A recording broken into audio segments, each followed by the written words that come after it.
ಯಾರು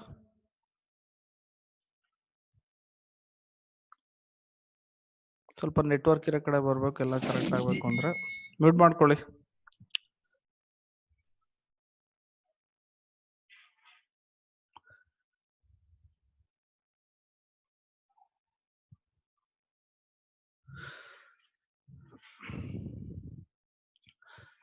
Okay, last class I started the first chapter, that is the costing methods.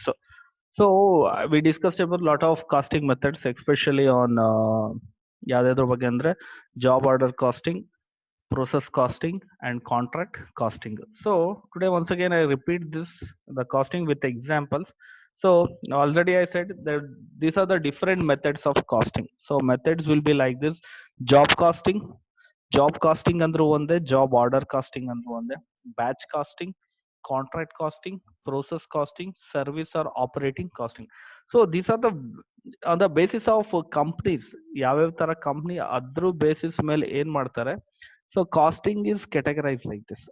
ಇದ್ರ ಮೇಲೆ ಅವರು costing ನ ಅಂದ್ರೆ costing is nothing but it's one technique which has been used to what you call expenses ಎಲ್ಲ ಎಷ್ಟೆಷ್ಟಿದೆ ಅನ್ನೋದನ್ನ ಹೇಳುವಂಥದ್ದು.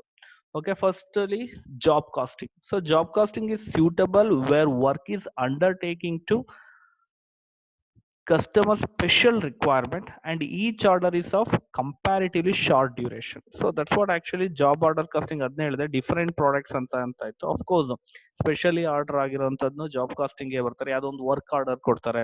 So ಇಷ್ಟು ನನಗೆ ಇಷ್ಟು, ಫಾರ್ ಎಕ್ಸಾಂಪಲ್ ನೀವು ನೋಡ್ಬೋದು ಕೆಲವೊಂದು ಹೋಟೆಲ್ಸ್ ಗಳಲ್ಲಿ ಸೋಪ್ಸ್ ನ ಅವ್ರ ಕಂಪ್ನಿ ಹೆಸರು ಹಾಕೊಂಡು, ಫಾರ್ ಎಕ್ಸಾಂಪಲ್ ಮೆಡಿಮಿಕ್ಸ್ ಸೋಪ್ ಅಂತ ನೋಡಿದಾಗ ಅವ್ರ ಕಂಪ್ನಿ ಹೆಸರು ಹಾಕ್ಬಿಟ್ಟು ಸೋಪ್ ನ ಮ್ಯಾನುಫ್ಯಾಕ್ಚರ್ ಮಾಡ್ಕೊಡಿ ಅಂತಾರೆ. So these are kind of job costing. So different products ಗಳಲ್ಲೂ ಜಾಬ್ ಆರ್ಡರ್ ಕಾಸ್ಟಿಂಗ್ ಅಂತಾನು ನಾವು ನೋಡ್ತೀವಿ. So exclusively job costing is nothing but something like it's a special requirement. So ಅವ್ರ ರಿಕ್ವೈರ್ಮೆಂಟ್ ಗೆ ಸ್ಪೆಷಲ್ ಆಗಿರೋಂಥದ್ನ ಇದ್ ಮಾಡಿರೋದು. So what are the features of job costing ಅಂತ ನಾವು ನೋಡಿದಾಗ, ಸೊ ಫೀಚರ್ಸ್ ಅಲ್ಲಿ production is undertaker after obtaining customer order.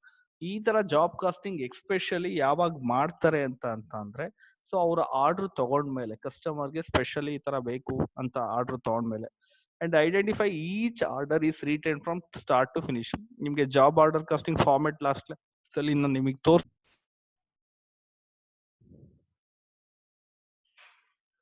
examples of job order costing. So examples of job order costing ನೀವು ನೋಡಿದಾಗ we can find out machine tool manufacturing companies ನೋಡ್ತೀರಾ. Next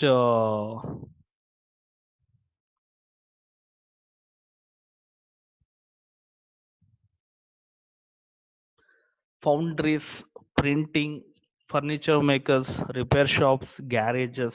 So these are the examples for job order costing. Why it is so, ಯಾಕೆ ಈ ತರ ಅಂತಂದ್ರೆ machine particular ಆಗಿ ಯಾವ್ದೋ ಒಂದು ಮಿಷಿನರಿ ಬೇಕಾಗಿರುತ್ತೆ. ಸೊ ಈ ತರ ಮಿಷಿನರಿ ಬೇಕಾಗಿರುತ್ತೆ. So we are going for job, order ಕೊಟ್ಟೆ ಮಾಡಿಸ್ಬೇಕು ಈ ಮಿಷಿನರಿನ ಅಂತ.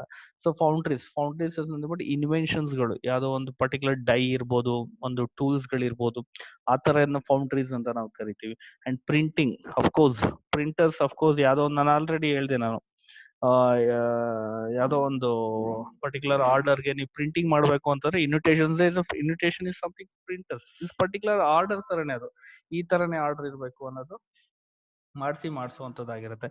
And furnitures makers, repairs shops, garages. So these are comes under job order costing ಅಂತ ನೋಡಿದ್ವಿ. Next is batch costing. So batch costing ಅಂದ್ರೆ batch costing is specific order costing which applies where similar articles are manufactured in batches either for sale or for use within the undertake ಅಂತ ಅರ್ಥ. So batch wise ಮಾಡುವಂಥದ್ದು. For example poultry is the lot of examples ಗಳು ನೀವು ನೋಡ್ಬೋದು. Radio manufacturing ಅಲ್ಲಿ ಇರ್ಬೋದು, ಈ batch ಅಲ್ಲಿ ಈ ತರ ರೇಡಿಯೋಸ್ ಇದ್ ಮಾಡೋಣ, ಟ್ರಾನ್ಸಿಸ್ಟರ್ಸ್ ಮಾಡೋಣ. ಸೊ ಎಕ್ಸಾಂಪಲ್ ನೋಡಿದ್ರೆ ನಿಮ್ಗೆ ಕ್ಲಾರಿಟಿ ಸಿಗುತ್ತೆ.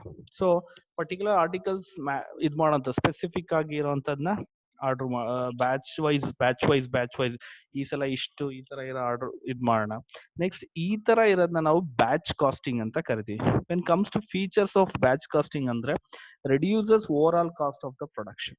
ಸೊ ಈ ಬ್ಯಾಚ್ ಅಲ್ಲೇ ಮಾಡಿದ್ರೆ ಸೊ ಕಾಸ್ಟ್ ಕಡಿಮೆ ಆಗುತ್ತೆ. ಒಂದು ಬ್ಯಾಚ್ ಅಲ್ಲಿ ಲಾರ್ಜ್ ಕ್ವಾಂಟಿಟಿ ಮಾಡೋದ್ರಿಂದ ಡೈ ಚೇಂಜ್ ಮಾಡ್ಬೇಕಾಗತ್ತೆ, ಅವೆಲ್ಲ ಪ್ರಾಬ್ಲಮ್ಸ್ ಇರುತ್ತೆ ಪ್ರೊಡಕ್ಷನ್ಸ್ ಗಳಲ್ಲಿ. ಸೊ ಆಗ ಮತ್ತೆ ಮೇಂಟೆನೆನ್ಸ್ ಕಾಸ್ಟ್ ನ ಅವಾಯ್ಡ್ ಮಾಡಕ್ಕೋಸ್ಕರ ಏನಾಗುತ್ತೆ ಆ ಬ್ಯಾಚ್ ಅಲ್ಲೇ ಪ್ರೊಡ್ಯೂಸ್ ಮಾಡಿದ್ರೆ ಅವ್ರಿಗೆ ಲಾರ್ಜ್ ಅಲ್ಲಿ ಆಗೋದ್ರಿಂದ ಏನಾಗುತ್ತೆ. For example chocolate manufacturing companies ಇರುತ್ತೆ, ಅವ್ರು ಹೆಂಗ್ ಬ್ಯಾಚ್ ಅಲ್ಲಿ ಅಂತಂದ್ರೆ we I have visited one of the like Nestle company visit ಮಾಡಿದಾಗ ನಮ್ಗೆ we have got an idea. Nestle have products. ನೆಸ್ಲೆ ಕಂಪ್ನಿದು ಯಾವ್ಯಾವ ಪ್ರಾಡಕ್ಟ್ಸ್ ಇದೆ, we can find out milky bar one chocolate, ನೆಸ್ಲೆದು ಅದರ್ ದನ್ ಚಾಕ್ಲೇಟ್ಸ್ ಅಂತಾನೆ ತಗೊಂಡಾಗ so milky bar chew ಅಂತ ನೋಡ್ತೀವಿ ನಾವು.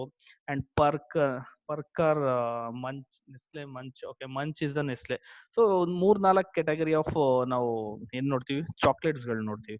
ಸೊ ಆ ಬ್ಯಾಚ್ ವೈಸ್ ಅಲ್ಲಿ ಏನ್ ಮಾಡ್ತಾರೆ, ಈ ಸಲ ಮಿಲ್ಕಿ ಬಾರ್ ಮಾತ್ರ ಮಾಡೋಣ, ಈ ಸಲ ಬಾರ್ ಒನ್ ಮಾತ್ರ ಮಾಡೋಣ. So something like that they doing, because once they do that one they can reset the machinery, ಅದೆಲ್ಲ ಒಂದ್ಸಲ ಸೆಟ್ ಮಾಡ್ಬಿಟ್ಟು ಬಲ್ಕ್ ಅಲ್ಲಿ ಇದ್ ಮಾಡ್ಬೋದು.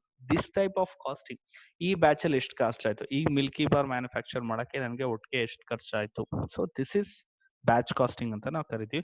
ಸೊ ಅದಕ್ಕೆ ಎಕ್ಸಾಂಪಲ್ಸ್ ಗಳು ಯಾವ್ದು ಅಂತಂದ್ರೆ radio manufacturing, television manufacturing, watch manufacturing, pen manufacturing, computer manufacturing. ಯಾಕೆ ಎಕ್ಸ್ಪೆಷಲಿ ನಾನು ಹೇಳಿದ್ದು radio manufacturing, there is different kinds of radios, different kinds of transistors ಗಳು ಮಾಡ್ತಾರೆ, ಟೆಲಿವಿಷನ್ಸ್ ಗಳು ಮಾಡ್ತಾರೆ. So something like that. So these are the branches, the various companies that using batch costing. Batch costing use ಮಾಡೋ ಕಂಪ್ನೀಸ್ಗಳು ಇಷ್ಟೊಂದು ಇರುತ್ತೆ ಅಂತ ನಾವು ನೋಡ್ಬೋದು. ಬಿಕಾಸ್ ಟೈಮ್ ಇಸ್ ರನ್ನಿಂಗ್, ನಾನು ಇನ್ನೊಂದು ಲಿಂಕ್ ಕಳಿಸ್ತೀನಿ, ಜಾಯಿನ್ ಆಗಿ ಅದಕ್ಕೆ. ಓಕೆ.